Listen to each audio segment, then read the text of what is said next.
Awesome, mate. So what we'll start off with here, Mitch, is I'll get you to tell everybody who you are today, bro. Right. I'm Mitch Graham. I'm a Taranaki rugby union rugby player, Taranaki Bull, and I play for the Chiefs as well. So professional rugby player, I suppose, is my title. Nice, mate. And what would best describe you as a youngster when you're running around down on the farm as a 5-year-old? Fat. No, I was a chubby little kid. All go, but not very fast, and into everything. Absolute chaos, I suppose, but always chasing my older brothers, trying to keep up. Nice, mate. And probably be the best. Yeah, and when you're at school, behaved, mischief, what were you like, mate? Well, I'd say pretty behaved. I was a little bit of a goody two-shoes, to be honest. I enjoyed schoolwork, so I did a bit of work. I went to uni after that, and but also played a lot of sport. Played pretty much everything under the sun. So yeah, got into everything. I think I even did a stage challenge. I was on the ballet scene for stage challenge, so just did everything. Nice, man. You've got a bit more respectable haircut than you did the other week, mate. Tell us about how that amazing haircut moustache combo came off, and then really go into why you find it's important to give back to the community that you're in, mate. All right. Well, I've had an injury. I've just come back from a broken leg, which was a 6-month recovery. And over those 6 months, I decided I wouldn't shave my beard at all, apart from keeping it out of my mouth, because that's pretty disgusting. More hygiene reasons. So I did that for the 6 months, and then at the end, I decided I may as well do something good with it. So I raffled off the opportunity to shave whatever you want into it, and all the proceeds were going to Hospice Taranaki, because they do some pretty cool stuff down here. I've got a few friends, family members that have been through it, so been through the place. So yeah, I earned just over $1,800, I think, in the end, which I didn't expect, because I set my hair. They could take my beard for all the number for any donation. But if they made $1,500 all up total, they could take the head. So I got a Mount Taranaki on the front, which was disgusting, and then it's a big mustache with 2 big old chops. Yeah, it wasn't ideal. I kept it for a week, made live TV, and a bit of a laugh, and for a good cause. So I was more than happy. The reason I did it, I suppose, I've got the ability to give back. I've got a little bit of a public profile, which, I mean, it's not my favourite thing about my job, but it is something that I can use to really do some good. So that's probably why I have the ability to do good, so why not make the most of it? Awesome, that's mate. Probably it. Yeah. And what other sort of things have you been involved with? I know you had a special little thing going on last year with the Chiefs, with young boy with cancer, was it? Developed a new trend. So Kailani, he's little legend, or she's a little legend, sorry. And we earned some, with Liam Messam leading it, we raised a whole lot of money for her to get her treatment to live a normal life. The year before, we looked after little Austin Manning, and we got him to America. And I still keep in contact with him, which is pretty cool. He's a cool little kid, and he's now learning to walk. He's been in a wheelchair his whole life and had an operation to fix his back and hips. And I went to the Weet-Bix Kids Triathlon, so it's the first event he's been able to compete in as a real kid, I suppose. And he walked across the line, which for me was massive. I mean, we raised a bit of money for him. I got to know him, and he's a special kid with a special family. So yeah, that's the one I missed a lot of the Kailani one because of my injury. I was away a lot. But Austin was a awesome awesome little thing that we did, in my opinion. And we're working on a few things to help the community as well this year coming, hopefully, if not the year after. It's potentially a big old project, so we're working on it in the background. Touch wood, we get that going because it could be pretty cool. That's really awesome, mate. And so you're, as you said, a chubby boy from the country. You're a prop.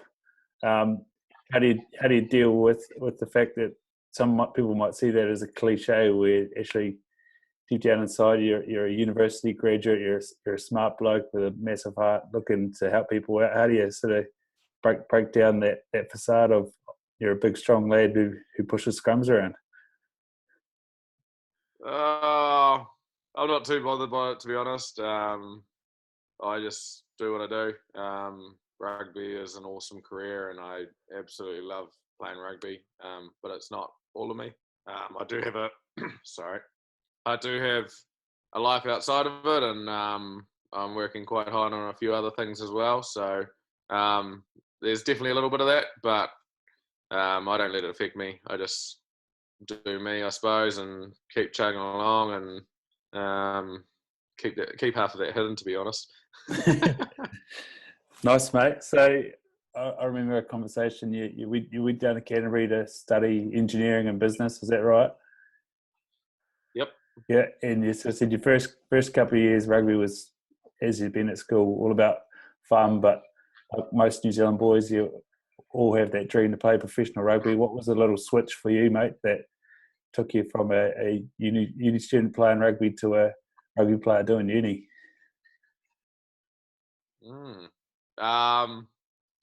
Yeah, I definitely went down as a uni student. I really enjoyed myself. I played under 18s that year. For me, there was about 6 of us that were at university, all first year kids that played 18s, and we thought it was a lot of fun because we were bigger and stronger, and we'd had all this development compared to all these other little kids, these school kids. So that was a bit of fun. And then I think I made the under 21s the next year, and I thought, oh yeah, it could be a bit of fun on this young pup just running around. And I had 3 years in that. So at the end of my 3rd year, I think I made the Canterbury Academy in my first year in the 21s. Still thinking it was a bit of fun, bit of a laugh, and it was just an easy way of keeping fit, I suppose, because I'd lost my weight by then, lost my chubbiness. And then I suppose my 3rd year under 21s, I got a bit of a leadership role, and I realised that there could be a future in it. So I started taking it a bit seriously. The next year I made the Canterbury squad, which was crazy. And I actually, in between there, I trialled for under 20s, New Zealand under 20s. That was the year that probably switched me. I realised I could play good footy because I didn't see the trial coming, to be honest. And suddenly I got this phone call saying, we need you to come to this camp. And I was lost for words, to be honest. Didn't know where that came from because I was just this battler playing varsity rugby and enjoying a few beers afterwards.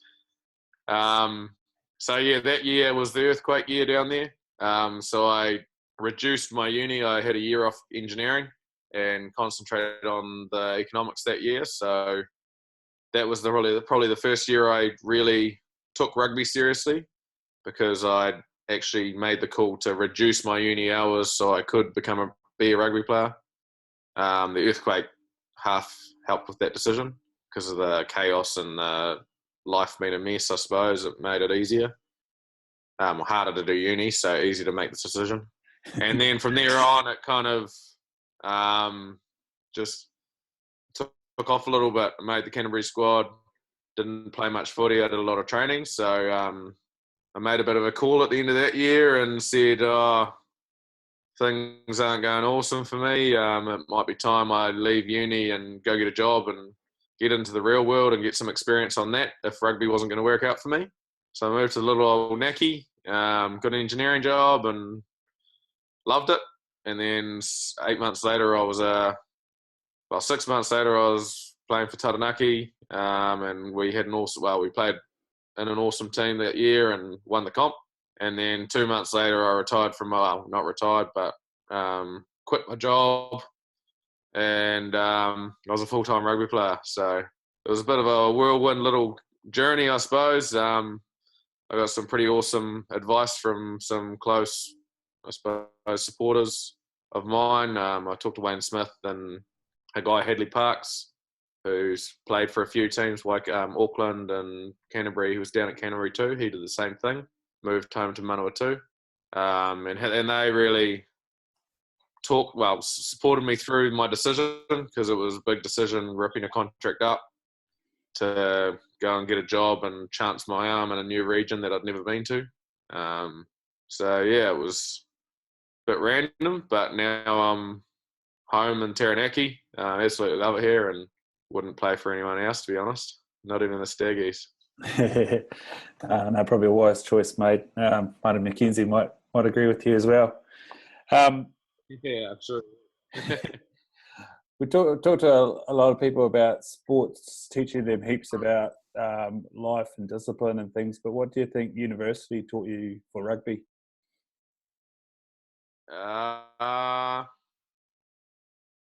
Probably a lot to be self-reliant. Rugby life can be handed to you on a bit of a plate. Your whole day is planned every day. You've got to be here for team training. You've got to be here for team meeting. You've got to be here to travel. You jump on the bus at this time and we go to the airport. And so life is quite set out for you.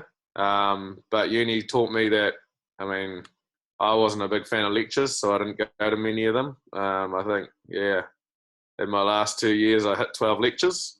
So it taught me to, I did pass, just to clear that up, but it taught me to really be self-reliant in my study, really be self-reliant in myself to organise when I need to do things, when how I need to do them, and how long each thing's going to take. So almost my project managing skills in terms of life management. So yeah, that's probably the biggest learnings I got out of there. And I also learned how to learn. That's probably my biggest thing from uni, learning how to learn, how I learn anyway. Because I've learned that every rugby player learns differently. If I need to talk with someone or try and upskill them, particularly in a leadership role, you need to realise that they learn differently, and you repeating how you learn isn't going to work for them. So I took a bit of a long way to get there, but I knew how I learned, and that was my way. So I taught everyone my way, and it turned out I was being hopeless. I was going nowhere. So yeah, those are the big things: learning how to learn, and my life management, being self-reliant, which is massively important in life, in my opinion. Awesome, mate. So you do the hard yards down in Canterbury at uni, or not so hard as sometimes you said. And then you play rugby, you move to the Naki, obviously with the goal to get a new contract, but you start a job. What's it like, as you said, resigning or stepping away from the work life after only 6 months? Is that something that's in the back of your mind, or something that you feel good that you've got in the back pocket, or what's that like, having those skills backing you up? It's a bit of a positive and a negative, in my opinion. I didn't work long enough to really have good experience in my role or in being a chemical engineer, but it's good that I have got my degree and I've put the time into that, and then I have done a little bit of work because I know what the real world's like, and I know probably how good I've got it. What I do for a living is pretty awesome, so I realise where I would be if I wasn't here. If I didn't work hard enough, I could easily be sitting back at a desk and doing safety work and writing out 50-page descriptions of a plant, which is what the young guys do. I got the crap work because I was in my first 6 months, but that's probably the biggest thing. It gives me a sense of motivation to where I want to be rather than where I'd rather not be. But the other thing, the negative in it, is because I haven't really worked long enough to have true experience in my role. Whenever I do retire with rugby, whether it's 2 years, whether it's 10 years, it wouldn't be 10 years, I'd be too old by then, I'd be broken. But 6 to 8 years, I will be returning to be a graduate engineer, which will be firstly a bit of a blow to the ego, a blow to the salary. I'll be starting from scratch. Engineers don't start on bad money to start with, so for me, I'm making the most of the connections I'm making in rugby and really trying to work on business ideas in the background. So when I do finish, there's a chance I might be able to start my own business or do my own thing. So I don't have to start as a graduate engineer and start at the bottom and do all the crap work that all my friends would have been through for 8 to 10 years, probably by the time I finish. So yeah, it's a positive, negative. Absolutely love what I do, but post rugby does worry me a little bit, and I'm prepared for it, and it worries me a little bit. So I'd hate to see how the guys that have come straight from school are feeling. Yeah, I'm a bit worried for others more so than me, I suppose. It's good. Shows who you are, mate. You're always thinking about other people. We had a good convo last year about buying a home, and probably just that short conversation we had kickstarted me into buying a home. You basically said it's one of those things that you've got to prioritise and put your mind to, and if you put your mind to, you can do it. If you could repeat for us what your sort of journey was like to buying a home, and you managed to get a couple now, is that right? I've sold one, so I've just reduced debt because I'm looking at a few other options for investment. So I did own 2, but I've got rid of one to reduce a bit of debt and make life a little bit more comfortable while I think of the next step, just to cover that off. But I think I was quite harsh in that conversation, if I remember. It worked though, mate. I remember saying a lot of people complain about not buying a home, but they have Sky and they have all these luxuries that they don't actually need. Is that right? Is that the conversation you remember? That was right, yeah, mate. And I think if you really wanted to buy a home, you wouldn't have Sky because it's $100 a month, and there's another way of there's plenty of other ways of being able to watch TV, and there's plenty of other things you could do to keep yourself entertained at night. So yeah, I remember being quite harsh, and as soon as I left that catch up, whatever it was, I was like, geez, I think I came in a bit hot there. But I do believe it.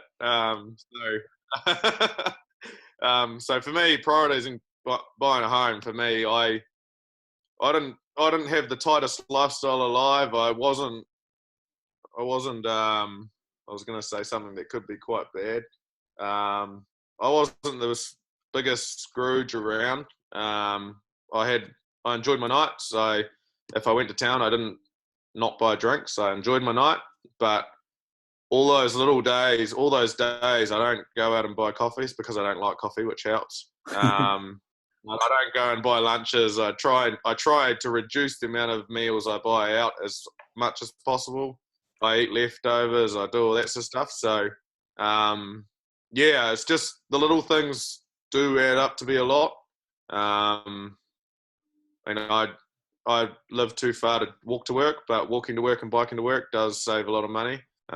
Leaving your car at home can save your bank. So it's just these little things that you don't notice because there's 20 little things, but if you cut 10 of them, you'll notice the big difference then.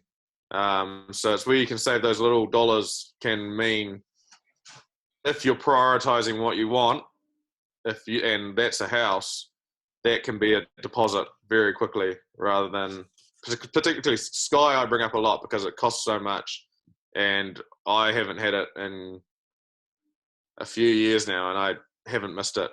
And I play rugby for a living, so I should be watching as much sport as anyone else, but I just don't. I can't be bothered.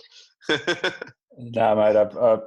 You said it was quite harsh, but it was one of those conversations where and I'd been tracking along my expenses, and you're right, buying coffees, and I wasn't going out, but there's plenty of other things that I was spending money on, and it was good to have a good look at it and really be conscious of where's this money going and what are the priorities, and sure enough, couple months later managed to join you on the ladder, which was awesome. And whilst it doesn't end there, because like you mentioned, the debt gets on you, but the priority of having a roof over your head just makes that bit of freedom really good. And as you said, and for me, debt's forced saving, so debt's never a bad thing. It's the only way up the ladder. I've got a family of accountants that would repeat that any day of the week. So I've been drilled that. I've probably had that drilled into me since I was 5. Yeah. No, that's probably something quite good to have, that good relationship with money, and also the farming background. Investing in things that one day bring about, prosperity, I guess. Yeah, exactly. Mate, so you're not just a rugby player or an engineer or a businessman, but you're a big game fisherman. Can you talk us through what it's like to catch a big tuna? Oh, mine wasn't the biggest tuna, unfortunately, but I personally didn't think I'd ever catch a bluefin tuna in my life. They're pretty rare little beasts. I'd never seen one. I'd never thought about catching one, and my brother suddenly chucked out a SOS for a boatman, and I jumped on, took the trip up to Waihau Bay, and yeah, it was a beautiful day, blue skies, no wind, and chugged around for half an hour or so. Got out there and then chugged around for half an hour, and then we had a strike. And luckily, I was on the rod at the time, just in by a minute, as I'd keep telling my mate. And yeah, it was incredible animals. They pull like nothing else. I mean, mine was 70 kgs, I think, and the biggest of the day was 115 or something like that. So mine was a wee one, but it still took me 25 minutes to haul in. Almost dragged me out of the boat a couple of times. They're incredible animals to catch. They fight like nothing else. They're pure little nuggets of muscle. And if you've played against a Ricky Riccatelli or something like that, you know what a nugget of muscle is. So they're strong little bastards. So yeah, no, it was a bit of fun. It was an absolute honour to be able to catch one.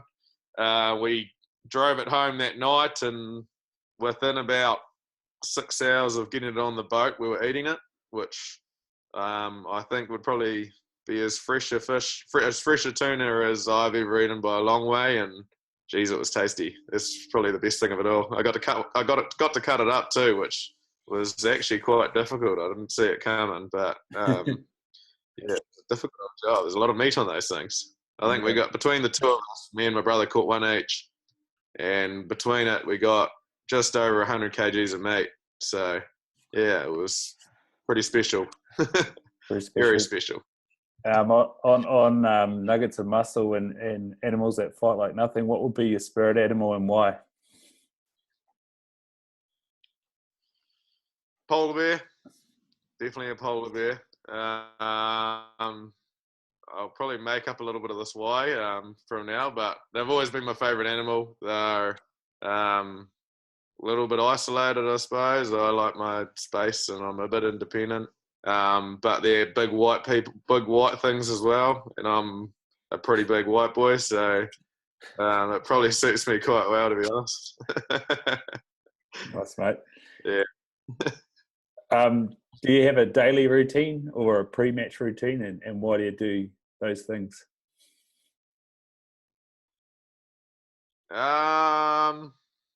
Daily routine, not so much. I kind of let the day come at me as it goes. My days change a lot, and my day really depends on what our work schedule is, because things change. I mean, in the ITM Cup, some days we play Wednesdays, so it's hard to have one day routine when each day is different, and each week's different. So with Super Rugby, we travel a bit, so when the days you travel changes the week again. So it's a bit hard to do that. But my game day routine would probably be the one day that is similar-ish, even if we play at different times. I try and get up early, as early as possible, usually, well, not that early, really. but 7 o'clock is early enough. Have a good feed. The first half of the day is, if I'm at home, I'm either chilling out around the house, cleaning up little things, doing the bathrooms and all those jobs that I try and avoid all the rest of the week. It's usually because I'm bored at home. I can't do too much physical activity on the game day, so I try and do very relaxed things, and unfortunately cleaning is one of those relaxed jobs that don't take too much physical activity. And then from there, it's about, at a 7:30 game, about midday it starts ramping up. I pretty much eat and then go to the gym for a quick gym. It's half an hour or so. Then we have our team units. So the team comes together. We do some line-outs. We do a little bit of few team things, a bit of a meeting. And then we have another pre-match feed. So it's a lot of eating. That's just the way it is on our game day.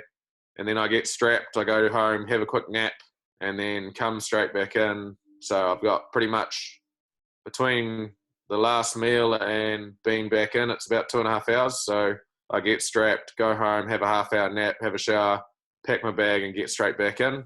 It's a bit of a rush, but it's how I like it. I don't like to have a lot of downtime because it means I think about the game and then I get nervous and then shit just hits the fan, I suppose.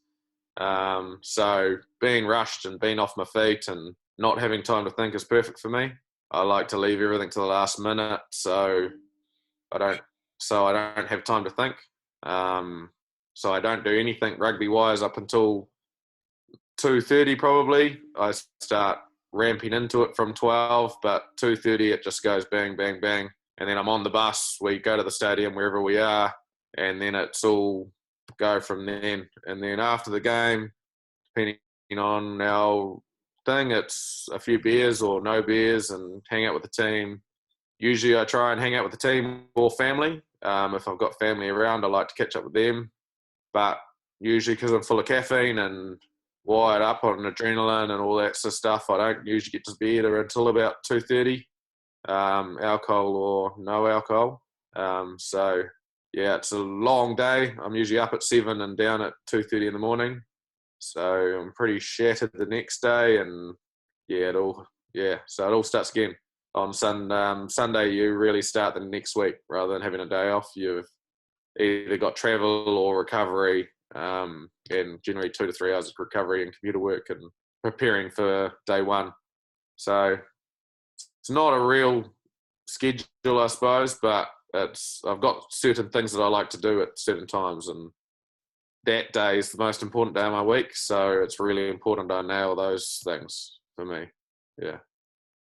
And like you said, if you spread out those things too much over the day, you'd start thinking about them too much, and you like to sort of bang, bang, bang. Does that follow into your game? Are you a quite sort of one job at a time, do it well, do it fast, and on to the next thing sort of player, or have you mapped out your whole game, or is that the thing you're in danger of doing if you think about things too long?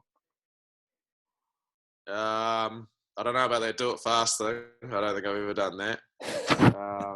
But yeah, no, I don't think that's that far ahead.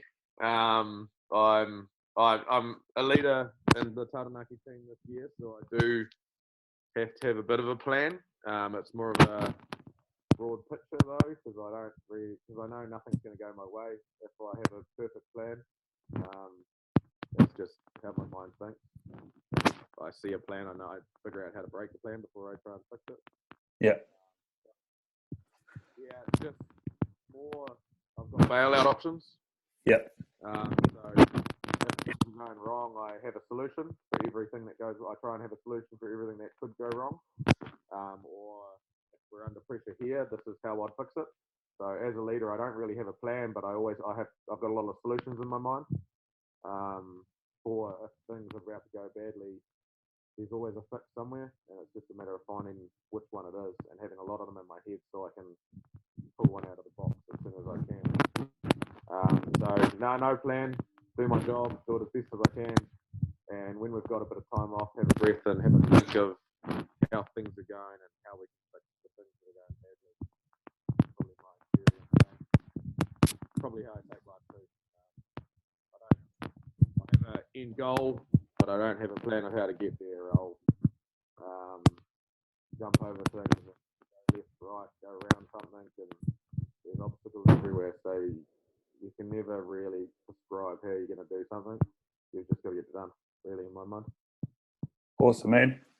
Well, I'll let you get off for the evening, mate. It's been absolutely awesome to talk to you. Where can people find you? See crazy haircuts of Mitch Graham. What was that, sorry? Where do people find you on social media, mate? See your crazy haircut. My Instagram's Mitch Graham 01. Yeah, it's got a hell of a do up there, so I've got a few good shots on it. So come give me a like, and if you've got any questions, message me or something like that. I don't answer to everyone, but if it's interesting, you might catch my attention. Cool, mate. Thanks very much for this. Cheers. Awesome to talk to you. Cheers. Thanks, mate.